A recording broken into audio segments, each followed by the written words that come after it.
வணக்கம். மீண்டும் பத்திரிகைகளோடு சந்திப்பதில் மகிழ்ச்சி. என்றும் தாயகத்திலிருந்து வெளியாக இருக்கும் உதயன் விளம்பரி தினக்குரல் மற்றும் ஈழநாடு பத்திரிகைகளோடு உங்களை சந்திக்கப் போகின்றோம்.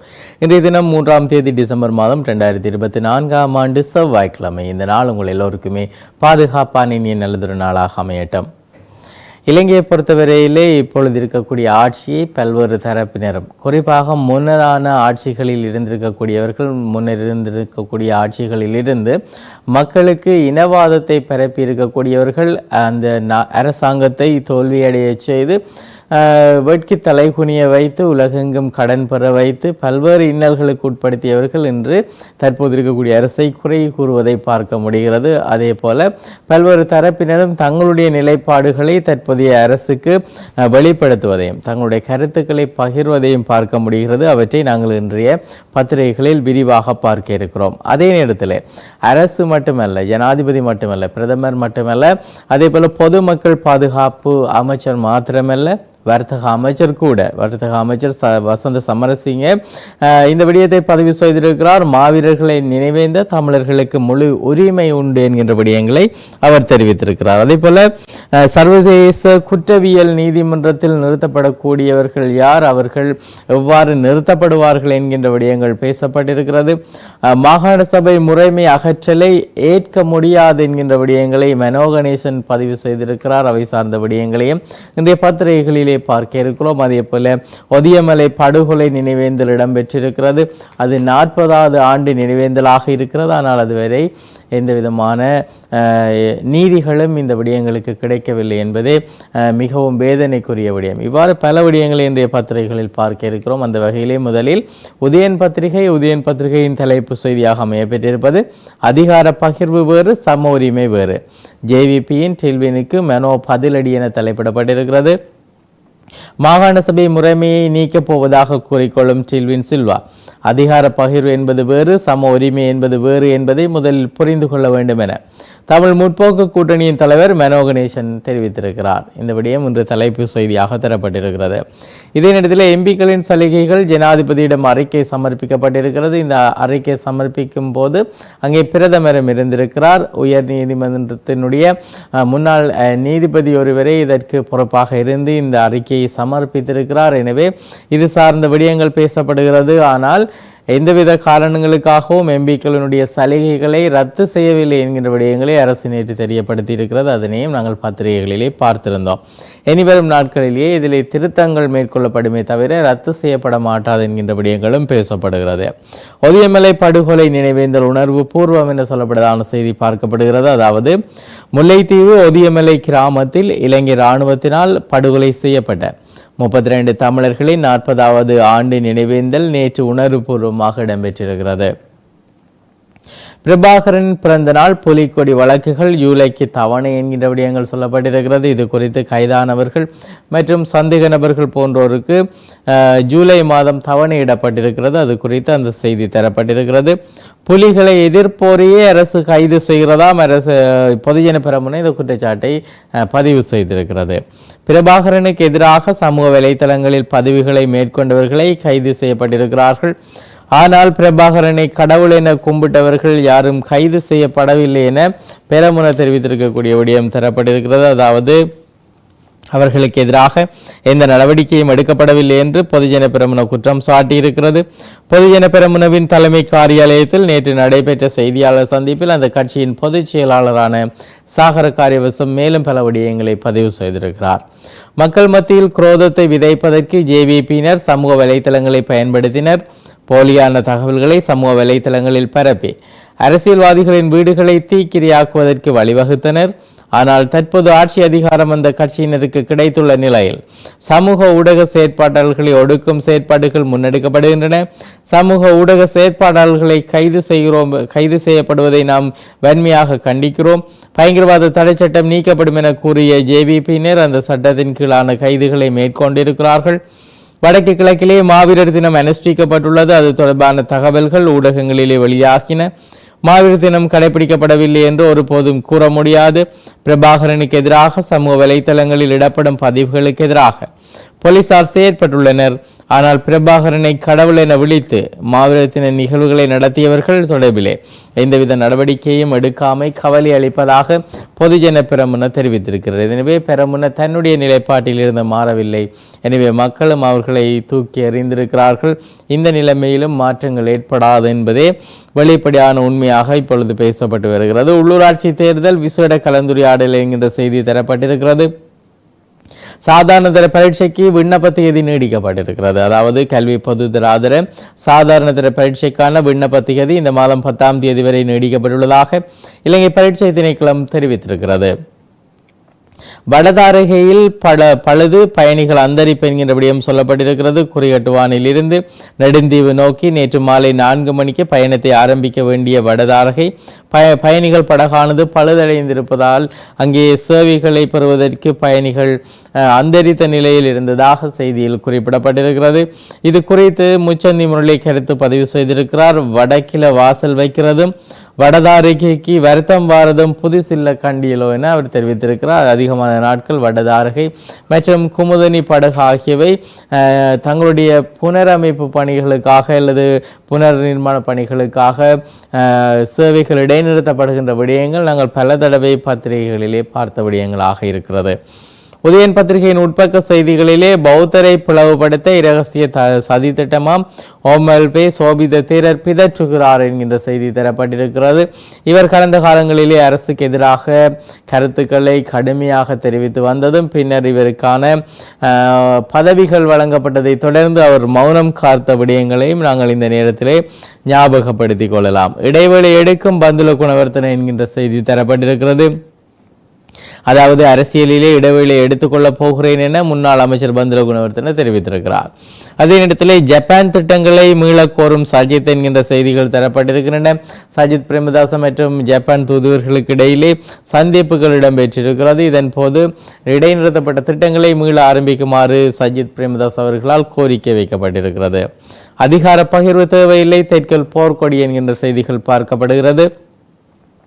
பிரதம நீதியரசராக பதவி ஏற்கிறார் முருது என்கின்ற ஒரு செய்தி தரப்பட்டிருக்கிறது. இலங்கையின் புதிய பிரதம நீதியரசராக உயர் நீதிமன்ற நீதியரசர் முருது பெர்னாண்டோ ஜனாதிபதி அனுரகுமார திசாநாயக்க முன்னிலையிலே நேற்று திங்கட்கிழமை சத்திய பிரமாணம் செய்து கொண்டார். பிரதம நீதியரசர் ஜெயந்த ஜெயசூரிய ஓய்வு பெற்ற நிலையில் முருது பெர்னாண்டோ இந்த பதவிக்கு நியமிக்கப்பட்டுள்ளதாக அந்த செய்தியில் குறிப்பிடப்பட்டிருக்கிறது. அதே நேரத்திலே ரா சம்பந்தன் அவர்களுடைய இல்லம் கையளிக்கப்பட்டிருக்கிறது. முன்னாள் எதிர்க்கட்சி தலைவர் ரா சம்பந்தனின் உத்தியோகபூர்வ இல்லம் அவர் இறந்து 5 மாதங்களின் பின்னர் நீதித்துறை, அரசு நிர்வாகம், உள்நாட்டு அலுவல்கள், மாகாண சபை, உள்ளூராட்சி மற்றும் தொழில் அமைச்சின் ஒப்படைக்கப்பட்டிருப்பதாக அந்த செய்தியிலே தரப்பட்டிருக்கிறது. உத்தியோகபூர்வ இல்லத்தை கையளிப்பதற்கு அமைச்சு 5க்கும் மேற்பட்ட நினைவூட்டல்களை வழங்கியிருக்கிறது என்றும் கூறப்படுகிறது.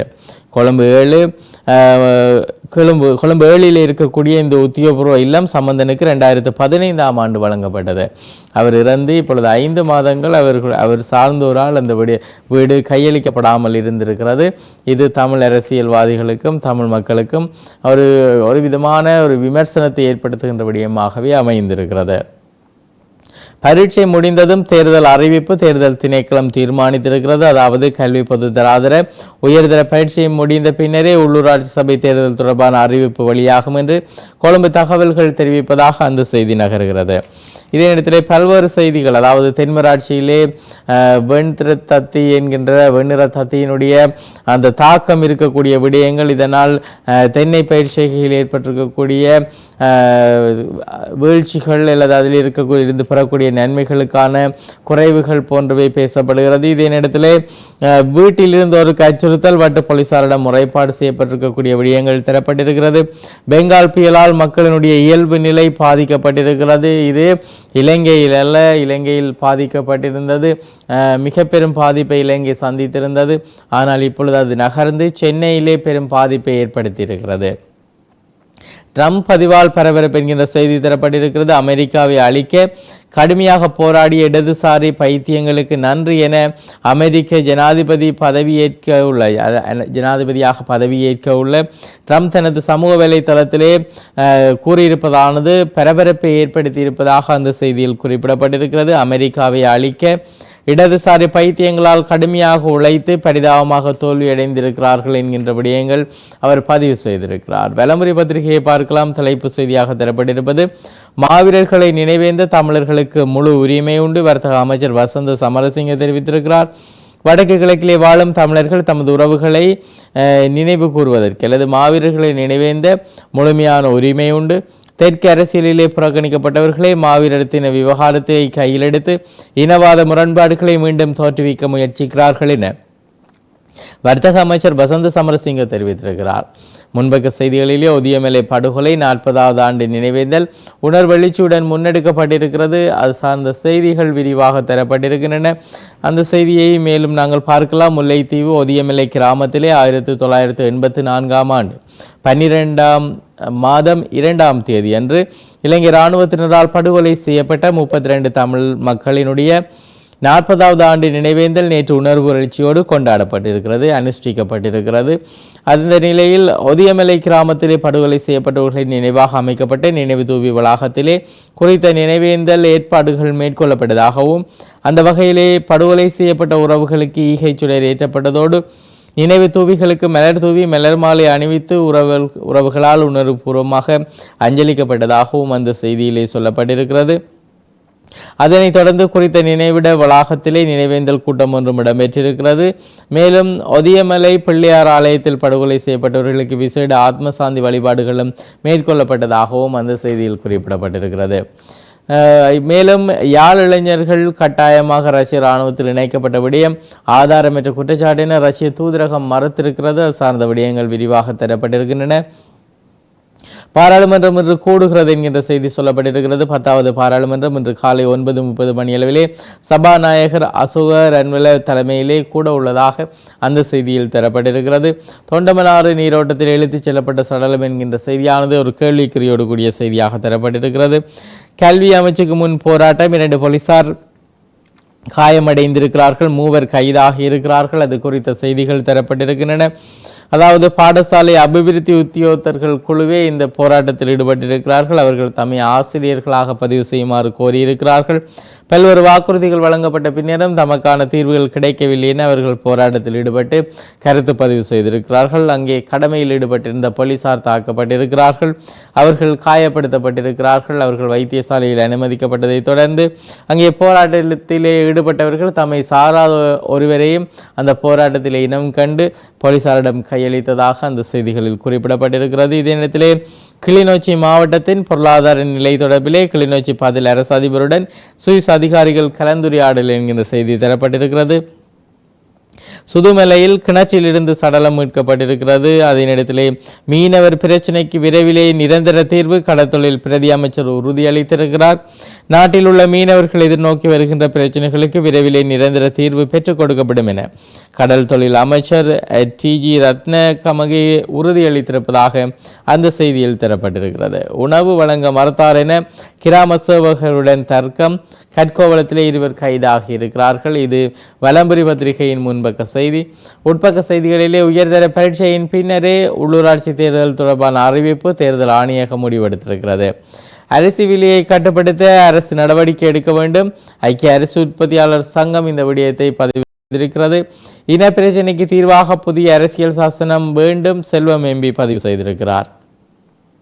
அதே இடத்திலே வரலாற்றை பொய்யாக்குகின்ற புலம்பெயர் அமைப்புகள் தேரர் ஒருவர் சாடியிருக்கிறார்.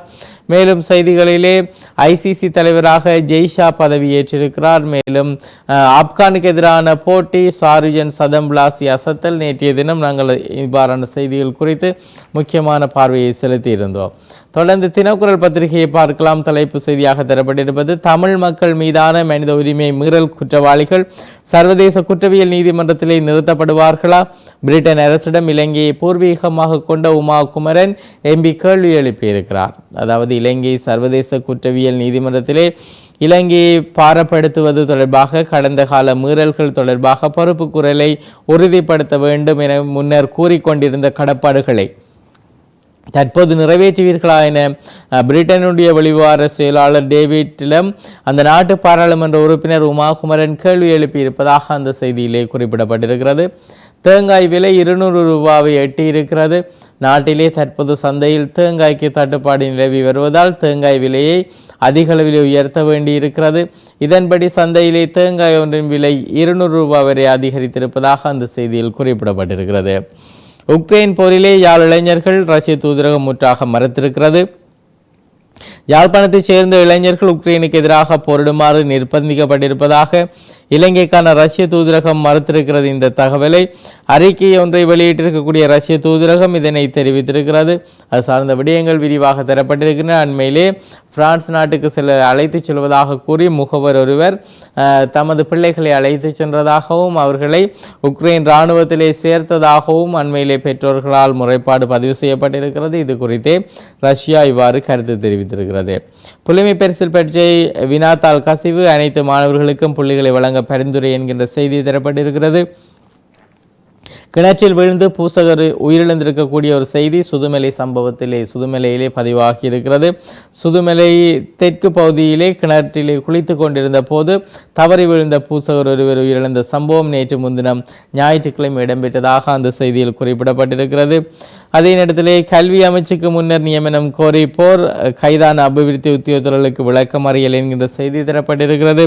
பிரபாகரனுக்கு கேக் புலிக்கொடி ஏற்றல் வழக்கை ஒத்தி வைத்தது நீதிமன்றம் என்கின்ற செய்திகளும் தரப்பட்டிருக்கின்றன. உணவை வழங்க மறுத்த கிராம சேவகர் தட்டி கேட்ட இருவருக்கு மறியல் நீதி கோரி பெத்துத்துறையிலே ஆர்ப்பாட்டம் என்கின்ற செய்திகளும் இன்றைய தினக்குரல் பத்திரிகையின் முன்பக்கத்தில் பதிவான செய்திகள். உட்பக்கத்திலே உள்ளூராட்சி சபை தேர்தல் எப்போது உயர்தர பரீட்சை முடிவடைந்த பின்னர் அறிவிப்பு என்கின்ற செய்திகள் பார்க்கப்படுகிறது. வீடு வீடாக ஈஸ்டர் முட்டை விற்ற சிறுவன் உலகின் முதல் பணக்காரனானது எப்படி நேற்றைய தினமும் இது குறித்து பார்த்திருந்தோம். இன்று பாகம் 2 அது குறித்த செய்திகள் விரிவாக தரப்பட்டிருக்கின்றன.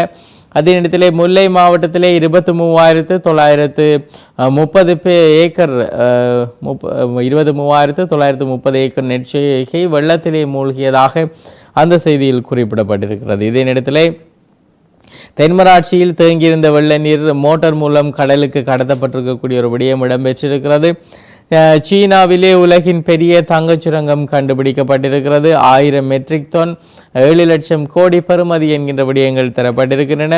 அதே நேரத்திலே டாலரை எதிர்த்தால் 100% வரி விதிக்கப்படும் பிரிக்ஸ் நாடுகளுக்கு ட்ரம்ப் மிரட்டல் என்கின்ற செய்திகள் தரப்பட்டிருக்கின்றன. அதே நேரத்திலே பழங்கால புத்தர் சிலையை திருடிய 2 தேரர்கள் உட்பட 3 கைதாகி இருக்கிறார்கள். வாட்ஸ்அப் ஊடுருவல் குறித்த முறைப்பாடுகள் அதிகரிக்கப்பட்டிருக்கிறது. அது குறித்த செய்திகளும் இன்றைய தினம் விரிவாக தரப்பட்டிருக்கின்றன. கடந்த சில வாரங்களில் மாத்திரம் சுமார் 74 முறைப்பாடுகள் கிடைத்திருப்பதாக அந்த செய்தியில் சொல்லப்பட்டிருக்கிறது.